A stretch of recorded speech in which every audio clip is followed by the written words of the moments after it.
Hello. It has come to my attention that despite the fact that I've had 5 kids, I don't think I've done a birth story for any of them. I've only vlogged one birth, and that's problematic to me because I feel like all the birth experiences are starting to just like mesh together, and I don't like that. So I wanted to make a video recounting each and every one of my birth experiences for my documentation as much as your entertainment. So we're going to start at my first labor, my first birth experience, which was probably the most traumatic. It was with Lena, and then I'll probably do other videos for each kid. So I was 41 weeks when I was induced with Lena. My midwife tried giving me like as long as possible to try going into labor naturally. I got my membrane swept. I literally did everything that they tell you to do to go into labor, but Lena was stubborn and she did not want to come on her own. So at like 40 weeks and one day, I was scheduled to go into the hospital and be induced. It was actually at the same hospital that I was born at,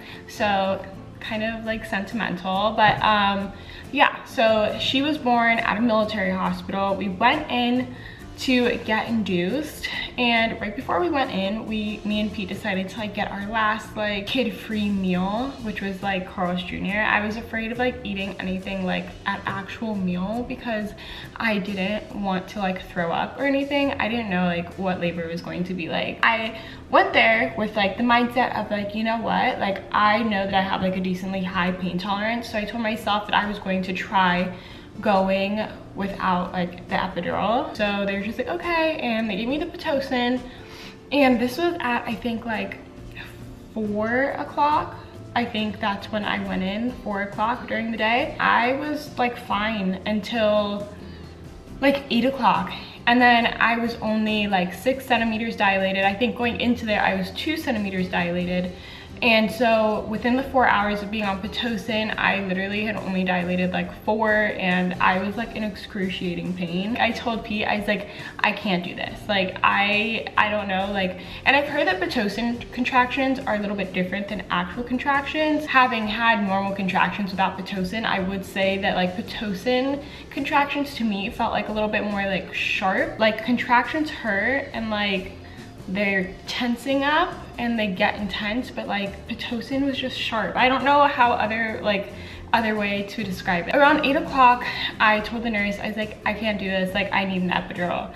And they're like, okay, like we'll get the anesthesiologist to come in the room right away. They told me that as long as I'm able to sit still, that I can get the epidural. And at that time I was just like, okay, like I am like barely able to sit still now, but like I like will be able to sit still for the sake of like getting the epidural. The anesthesiologist comes in, I like sit down on like the bed, like hunched over, and the anesthesiologist like feels my back, puts in the epidural, and then like is like, I'll be back to check on you in like a couple minutes. Time goes by, and like 30 minutes later I was like, whoa, this epidural was like working. I was like, I can't feel anything. The nurse came in, she like asked me to like move my legs, and I was like, I can't move my legs. Like, I can't. And she's like, what do you mean you can't? I was like, I literally cannot move my legs. And I was like, it's because they just gave me an epidural. Like, I thought that was normal. Like, oh, like the epidural is supposed to make it so I can't move my legs. So then the anesthesiologist comes in a little bit after, and he starts like poking me. Like he's just like, okay, like we're gonna start at like your leg. Tell me when you can like feel it. Tell me when you can feel me poking. And so he starts poking my thigh, and I was like, I don't feel anything. And then he starts poking at my hip.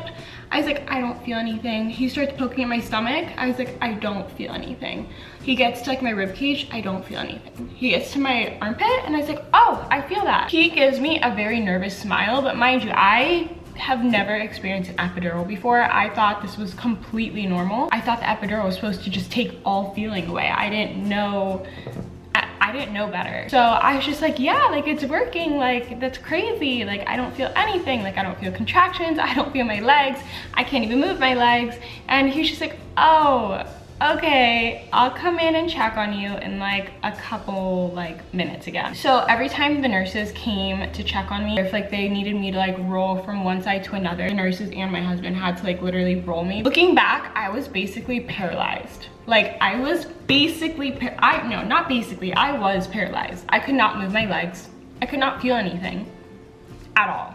And I thought that was normal. But apparently everybody knew that like it wasn't, but nobody said anything. Time goes by, I'm not too concerned about it because again, I don't know any better. So I think this is all normal. I was like, that's a little bit annoying, but like whatever. And then it gets to like 6 a.m. and they're like, you're almost dilated enough to push. And I was like, oh my gosh, like that's crazy. Like we're about to have a baby.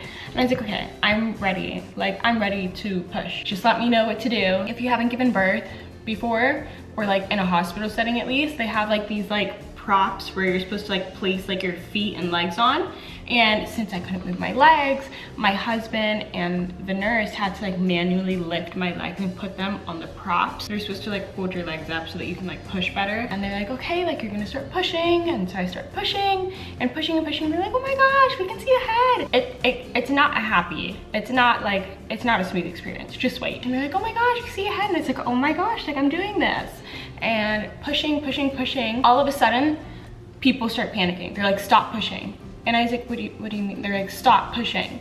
And then like I see somebody press like a button, and then like literally like 12 nurses and doctors run in the room. My husband gets like pushed to the back of the room.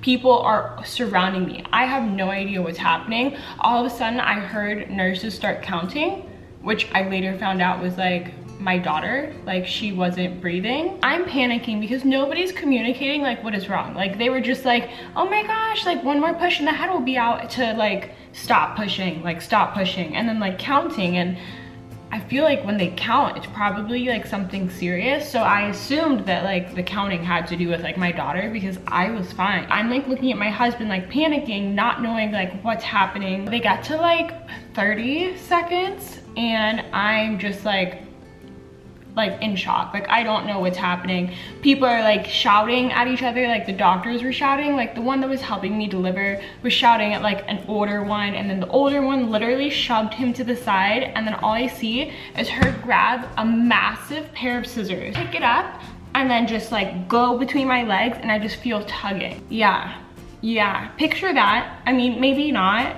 but like imagine it. Use your imagination to imagine what happened. Yeah. So after that happened, they pulled Lena out. I didn't get to do skin to skin with her right away.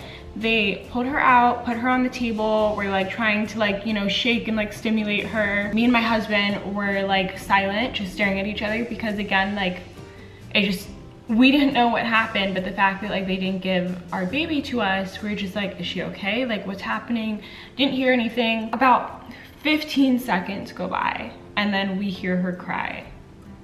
And that was just like the biggest relief ever, because we didn't know what happened. We just knew that like something bad happened, and then not hearing her cry, we were like, oh my God, like, is she okay? Like, we really thought that we were about to lose Lena. But after she started crying, they handed her to me, and I was just in shock. I think I started crying just because it was just so overwhelming, so many feelings. They gave me and my husband a moment to just like calm down, and then the doctor approached me and she explained what had happened. Lena had shoulder dystocia. When I was giving birth to her, her shoulder got stuck on my pelvic bone, and so it like she couldn't come out because like she got caught. So like me pushing, it was just hurting like her shoulder, and she was stuck in that position for probably like a minute, because by the time the doctors ran in, like time had already happened and they hadn't realized it. So what they had to do was make sure that her shoulder was fine, like that it didn't get injured, that there was no tear in the muscles, it didn't get dislocated, all of that stuff. That's why they didn't hand her to us originally, and they were just making sure that obviously she was healthy. And they explained to me that in order to get her out, they had to perform an episiotomy, and they told me that it was the equivalent of like a 3rd degree tear. So I had like a 3rd degree episiotomy. They go on like based off 1st degree, 2nd degree, 3rd degree, 4th degree. So like 1st degree is like you tear a little bit, or like they cut a little bit. 4th degree is like literally like opening to opening. They cut like that whole section. So I had 3rd degree, which was almost there, and it was so that they could get her out. That's not where the story ends though. So after a little bit, we get transferred to the floor where, like, you know, the recovery floor, I guess. We're in our room and I was feeling fine. I was like perfect, I was happy, like me and Pete were parents. But then I realized that, like, I started having like really bad headaches. I remember vocalizing it to the nurse and she's like, I can bring you like some Advil or Tylenol, whatever it was. She just said she could bring me something, and then she was like, also like caffeine can help. It could probably just be because like your adrenaline, so like I'll bring you this and then you can drink like coffee or soda. I love soda. So I was like, okay, like say less. A couple hours went by, or like an hour went by, and I told her, I was like, I still like cannot sit up. Like I was in like excruciating like headache, like pressure in my head if I sat up. I was like laying down, like I feel fine, but every time I sat up, so like if I sat up to breastfeed or like whatever, like I was having like the most excruciating, like debilitating like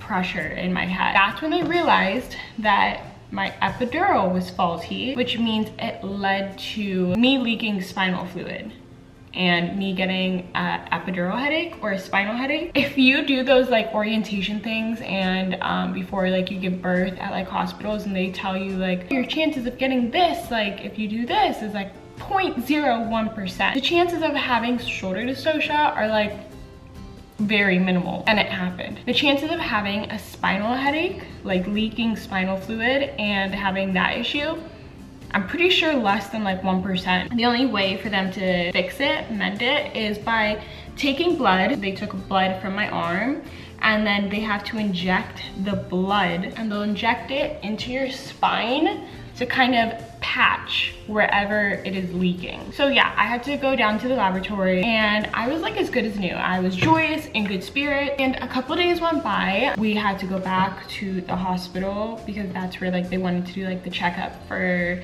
Lena, especially because, you know, her shoulder dystocia. That morning when I was getting ready, I started having the same like debilitating headache. I didn't know if it was a spinal headache because I was just like, I already got the blood patch, like this shouldn't be happening again. That day I had trouble walking to the car. It was like, it was so bad. It was so bad. To this day, I'm like, it was 6 years ago and I still remember how bad it was. From the car to the doctor's office at the hospital, I had trouble walking. And then by the time we got into the doctor's office, I could not like move. I told my husband, I was like, I just need to sit down and close my eyes. Like I can't move. That's when like he told like the nurse that was there for Lena, he told the nurse, he was like, my wife is like not okay. Like, can you guys like check her out? My head is like terrible. We have a newborn and I'm like sprawled out across chairs, and the nurses are like trying to get in touch with like the proper care for me. They find out that I had a spinal headache, so they figured that like the spinal headache probably came back because the blood patch wasn't enough. So I had to get put on a stretcher and rolled from one wing of the hospital to the next wing of the hospital to re-get my blood patch done. And when I tell you this time, they took out probably like 4 times the amount of blood that they took out the first time. And when they patch it, they're just like, when you feel pressure, tell us to stop, because that means that it's patched. So they put like the normal amount, and then they're like, do you feel pressure? And I was like, I don't feel pressure. So they're like, okay, we'll give you more blood. And so they kept pushing more, another vial, and they're like, do you feel pressure yet? And I was like, no, I don't. And they're like, okay, let's grab another vial, put more, like pushing more blood into like my spine. And they're like, do you feel pressure yet? And I was like, no. And they're like, okay, like we'll see, like, you know, this is the last one. And then they start pushing, doing the 4th one, and I was like, oh, I think I'm starting to feel pressure now. And that healed the spinal headache. So that pretty much concludes it. That obviously like wasn't part of birth, but that was part of my birth experience. But yeah, that is the trauma behind little Miss Lena's labor, her birth. Faulty epidural, spinal headache, failed blood patches, shoulder dystocia. Thank you for watching. Please make sure you subscribe if you want to see all the other birth stories. I have 4 more, so yeah, stay tuned.